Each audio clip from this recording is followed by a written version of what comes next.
Pernyataan Presiden Joko Widodo yang menyebut Presiden boleh memihak dan boleh berkampanye memantik reaksi pro dan kontra di masyarakat. Walau undang-undang tidak melarang Presiden dan Wakil Presiden yang masih menjabat untuk ikut serta dalam kampanye Capres-Cawapres, namun Jokowi dinilai inkonsistensi karena dalam pernyataan sebelumnya Jokowi menyebut pemerintah harus netral. Ya, yang paling penting presiden itu boleh loh kampanye, presiden itu boleh loh memihak. Tapi yang paling penting waktu kampanye tidak boleh menggunakan fasilitas negara. Presiden boleh berkampanye dan boleh memihak pada calon tertentu dalam kontestasi demokrasi. Dengan tegas, Jokowi bilang itu adalah hak demokrasi dan politik pejabat negara sekaligus pejabat politik. Tapi syaratnya tidak boleh menggunakan fasilitas negara saat berkampanye. Pernyataan boleh berpihak itu disampaikan Jokowi di hadapan Prabowo Subianto saat menghadiri acara Kementerian Pertahanan di Pangkalan Udara TNI AU Halim Perdana Kusuma. Ini kan hak demokrasi, hak politik setiap orang, setiap menteri sama saja. Yang paling penting presiden itu boleh loh kampanye, presiden itu boleh loh memihak, boleh. Tapi yang paling penting waktu kampanye tidak boleh menggunakan fasilitas negara. Boleh, Pak. Kita ini kan pejabat publik sekaligus pejabat politik. Masa gini nggak boleh berpolitik, nggak boleh.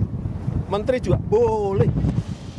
Pernyataan terbaru Presiden Jokowi ini seolah inkonsistensi dan membalikan pernyataan yang sebelumnya pernah dilontarkan. Tepatnya 2 bulan lalu, 11 November 2023, ketika meninjau progres IKN, Jokowi pernah menyebut pemerintah daerah hingga pemerintah pusat, termasuk ASN dan TNI Polri, harus netral. Ini perlu saya sampaikan bahwa pemerintah daerah, pemerintah provinsi, pemerintah kabupaten, pemerintah kota, pemerintah pusat, semua harus netral. ASN semua harus netral, TNI semua harus netral, Polri semua harus netral. Pernyataan terbaru Presiden memantik respons pasangan calon presiden dan calon wakil presiden yang tengah berlaga di kontestasi pemilu. Capres nomor urut 1 Anies Baswedan menyayangkan pernyataan Presiden. Anies bilang pernyataan Jokowi kali ini bertolak belakang dengan pernyataan Jokowi sebelumnya yang menegaskan akan netral dalam pemilu. Masyarakat bisa mencerna dan nanti menakar, menimbang pandangan tersebut. Karena sebelumnya yang kami dengar adalah netral, mengayomi semua, memfasilitasi semua. Monggo para ahli hukum tata negara menyampaikan penjelasan apakah yang disampaikan oleh Bapak Presiden sesuai dengan ketentuan hukum kita atau tidak. Sementara itu, calon wakil presiden nomor urut 3 Mahfud MD enggan menanggapi pernyataan Jokowi. Mahfud mengatakan dirinya tidak mempersoalkan sikap Jokowi. Soal aturan, Mahfud bilang silakan tanya ke Sekretariat Negara.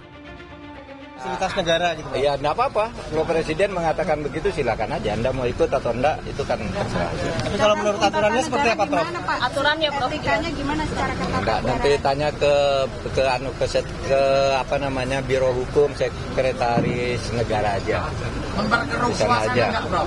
Enggak, kalau saya enggak keruh tuh, malah sejuk ini ke sini. Prof, Presiden. Begitu juga dengan cawapres nomor urut 2 Gibran Rakabuming Raka yang enggan mengomentari pernyataan sang ayah. Gibran memilih untuk fokus berkampanye. Soal pernyataan Jokowi bahwa presiden boleh memihak, Gibran membiarkan masyarakat yang menilai. Yaitu biar masyarakat yang menilai aja ya. Kita fokus di sini dulu. Ya. Keberpihakan presiden ini diyakini Ketua Umum Partai Golkar Erlangga Hartarto tidak melanggar konstitusi.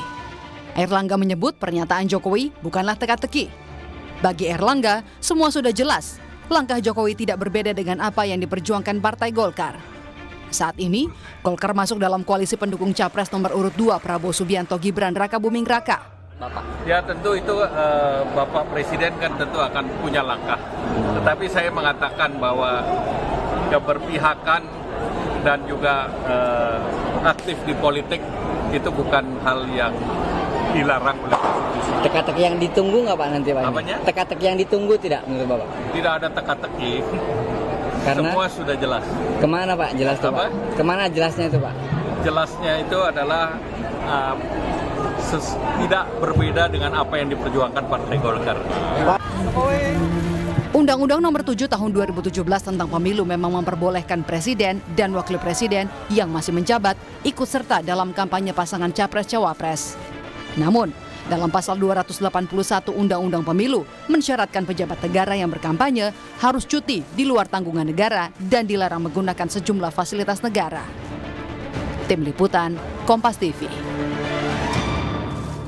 Lalu bagaimana publik seharusnya mengartikan pernyataan Presiden Jokowi yang menyebut Presiden boleh memihak dan berkampanye? Kita akan perbincangan siang ini langsung dengan analis komunikasi politik Universitas Padjadjaran Kunto Adiwibowo. Mas Kunto, selamat siang. Selamat siang, Mas Kalis. Oke, ini menarik karena akhirnya jadi rame lagi pernyataan Presiden, lalu dibanding-bandingkan dengan pernyataan Presiden beberapa bulan sebelumnya. Jadi sebenarnya, Mas Kunto, boleh nggak sih? Ya sebenarnya sih kalau dari sisi hukum ya boleh-boleh aja. Tapi kan selain hukum itu kan kita punya dimensi lain ya dalam bernegara ya Mbak ya. Yang namanya dimensi kepatutan atau kepantasan. Karena bernegara itu juga dimensi sosial. Seperti saya melakukan sesuatu mungkin boleh-boleh saja. Tapi kalau tidak dianggap pantas dalam sebuah budaya gitu. Atau dalam hal ini budaya politik, budaya bernegara, ini kan juga jadi masalah ya Mbak ya. Kalau menurut saya pernyataannya Pak Jokowi itu semacam mengeksplisitkan kekhawatiran di publik tentang posisi Pak Jokowi ketika putranya menjadi calon wakil presiden. Apakah nanti presiden bisa netral, apakah nanti presiden bisa bersikap adil, apakah presiden tidak berat sebelah. Nah, pernyataan ini kemudian membuktikan kekhawatiran itu dan menurut saya ini harusnya diminimalisir oleh Pak Presiden sebelumnya. Harusnya Pak Presiden tidak secara eksplisit lah mengatakan seperti itu atau bahkan tetap menjaga netralitasnya. Kasihan seperti saya ini kan dosen ASN Mbak, sudah berbulan-bulan menahan diri untuk ketika difoto tidak tangan ini yang keluar gitu kan. Tapi kan tiba-tiba presidennya berbicara seperti itu kan seperti tamparan bagi kami kan ini loh. Terus gimana ini? Apakah memang harus netral atau tidak? Nah menurut saya ini yang jadi efek besar dari pernyataan Pak Presiden. Jadi sebenarnya kalau dari komunikasi politik, langkah dan pernyataan yang dilakukan Presiden kemarin membuat semakin panaskah perpolitikan saat ini di akhir-akhir ini? Ya Mbak, tentu saja ini menjadi dinamika politik yang semakin menurut saya tidak mengajak pada cita-cita awal bahwa kita harusnya pemilu ini sebagai sebuah wahana untuk kita belajar berpolitik, meningkatkan kemampuan kita dalam berpolitik juga semakin tenang, semakin rukun. Ternyata itu jauh api dari panggang gitu kan. Yang jadi masalah kemudian adalah Pak Presiden ketika mengatakan itu tidak membedakan dirinya sebagai presiden, kepala negara, gitu kan, kepala pemerintahan, panglima tertinggi angkatan bersenjata dengan Jokowi yang bapaknya Gibran kan gitu. Ini kan jadi problem ya Mbak. Dan ini menurut saya adalah akar dari masalah kita di Indonesia di pemilu 2024 ini, konflik kepentingan masalahnya kan gitu. Ketika konflik kepentingan ini tidak dijaga dan bahkan diumbar ke publik, menurut saya akhirnya adalah public trust yang semakin turun gitu kan, ketidakpuasan yang semakin naik dan kemudian takutnya adalah delegitimasi hasil pemilu. Nah menurut saya kita harus menjaga nih, sama-sama menjaga supaya yang terakhir itu tidak terjadi gitu Mbak. Oke, ini juga sebenarnya sudah ada pernyataan dari Ari Dwi Payana. Ari Dwi Payana menyatakan bahwa pernyataan Presiden ini disalahartikan begitu. Meskipun sebenarnya kalau kita simak lagi, Presiden jelas-jelas bilang Presiden boleh berkampanye begitu ya, Mas Kunto. Dalam pernyataan Ari Dwi Payana juga ia menyatakan membandingkan dengan Presiden sebelumnya. Presiden kelima dan keenam juga punya preferensi politik secara jelas, bahkan partai politiknya secara jelas. Nah, apakah bantahan yang disampaikan istana ini membantu atau mengklarifikasi apa yang disampaikan Presiden kemarin? Orang presiden-presiden sebelumnya juga gitu kok, gitu Mas. Ya, tapi presiden sebelumnya nggak ada putranya yang sedang jadi calon wakil presiden atau calon presiden gitu, Mbak. Itu nomor satu. Yang kedua, tahun 2019 walaupun Pak SBY ikut kampanye, tapi beliau melapor ke KPU, beliau kemudian juga tidak kemudian memberikan statement presiden boleh dong berpihak gitu, enggak gitu. Jadi ada soal kepantasan ini Mbak. Kalau kata orang Jawa kan ngono ya ngono ning aja ngono gitu. Menurut saya Pak Jokowi harusnya lebih paham soal ini sebagai orang Jawa gitu. Yang artinya sebenarnya kalau bisa saya rangkum di undang-undang dijelaskan boleh, mungkin kalau kita bandingkan dengan yang sebelumnya juga, ya yang mereka juga melakukan hal yang sama. Masalahnya adalah itu dikeluarkan secara eksplisit oleh Presiden. Berarti itu yang salah dalam komunikasi ya Mas? Ya Mbak, semua konten komunikasi itu tergantung dari konteks. Ya, makna itu tidak hadir sendiri dalam konten, tapi selalu ada konteks. Nah, konteks politik selama pemilu 2024 ini kan telah menghadirkan beberapa makna kan Mbak gitu. Yang pertama soal keputusan MK. Di situ ada konflik kepentingan gitu kan.